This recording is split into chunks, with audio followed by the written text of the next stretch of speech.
हाँ तो दोस्तों, अब यहाँ पे मारुति के भी Q4 के रिजल्ट्स आ गए हैं, तो उसी के बारे में हम इस वीडियो में बात करेंगे और जानेंगे क्या अब आपको इसमें इन्वेस्टमेंट करना चाहिए या नहीं। तो चलिए शुरू करते हैं।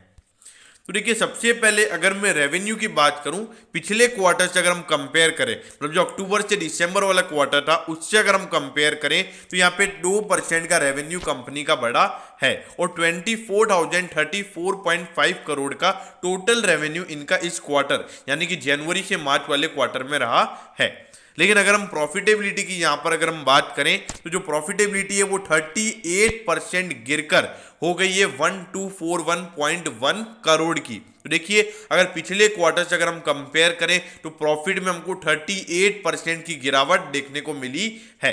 तो देखा जाए तो पिछले क्वार्टर के कंपैरिजन में जो मेन गिरावट आपको यहाँ पे देखने को मिल रही है उसका रीजन यही है, जो रॉ मटेरियल का कॉस्ट है। कंपनी ने बहुत बार बोला है कि उनके रॉ मटेरियल का कॉस्ट खासा ज्यादा है और उन्होंने प्राइसेस भी उस वक्त नहीं बढ़ाए थे क्योंकि कोविड की सिचुएशन थोड़ी सी सही होने लगी थी और अगर वो उस वक्त प्राइसेस बढ़ाते तो इश्यू हो जाता। लेकिन उन्होंने अभी प्राइसेस अप्रैल में बढ़ाए हैं। तो देखा जाए अब आने वाले समय में कैसे चीजें होती है हमको ये नोटिस करनी होंगी। अब उसके बाद अगर मैं पिछले साल का जनवरी से मार्च वाला क्वार्टर था उससे अगर मैं कंपेयर करूं, तो यहाँ पे हमको 32% का रेवेन्यू ग्रोथ देखने को मिला है।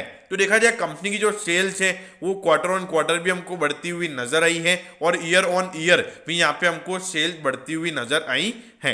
लेकिन अगर हम पिछले साल के नेट प्रॉफिट से भी अगर हम कंपेयर करें तो वहां पर भी कंपनी का जो प्रॉफिट है वो 5% गिरता हुआ नजर आया है। मतलब पिछले साल जनवरी से मार्च वाले क्वार्टर में कंपनी ने जितना प्रॉफिट कमाया था उसके कंपैरिजन में भी यहाँ पे 5% प्रॉफिट कंपनी का कम हुआ है। तो देखा जाए, देखिए मेरे ख्याल से अगर रेवेन्यू ग्रोथ कंपनी के अंदर देखने को मिल रहा है तो मेरे ख्याल से कोई भी इश्यूज कंपनी के अंदर नजर नहीं आते, क्योंकि देखिए मारुति की एक ऐसी कंपनी है जिसका ऑन डेट देखा जाए नी के बराबर डेट है, मतलब almost debt free company Maruti अभी है।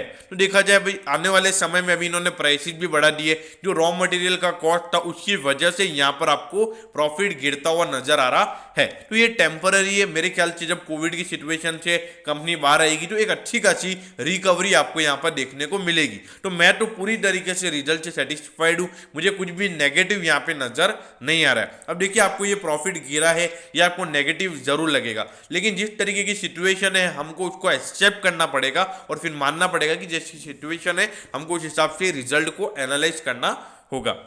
अब इसके बाद अगर देखा जाए 2 लाख करोड़ का इसका मार्केट कैप है। अगर इंडस्ट्री का पी देखा जाए तो वो भी 42.75 है और ये 44 के प्राइस टू अर्निंग रेशियो पे ट्रेड हो रहा है। अब देखिए मारुति का जितना मार्केट शेयर मुझे बताने की जरूरत नहीं है, इंडिया के मतलब हर 2 या 3 जने में से एक जने के पास मारुति का कार है, तो इसलिए मुझे ज्यादा इसकी ब्रांड वैल्यू बताने की जरूरत नहीं है। अब देखिए प्राइस टू बुक रेशियो भी 4 टाइम्स की है, तो वैल्यूएशन पॉइंट ऑफ व्यू से अट्रैक्टिव नजर आता है और डिविडेंड भी यहाँ पे 0.9% का मिल जाता है, तो लॉन्ग टर्म शेयर होल्डर्स के लिए यहाँ पे अच्छी वैल्यू नजर आती है।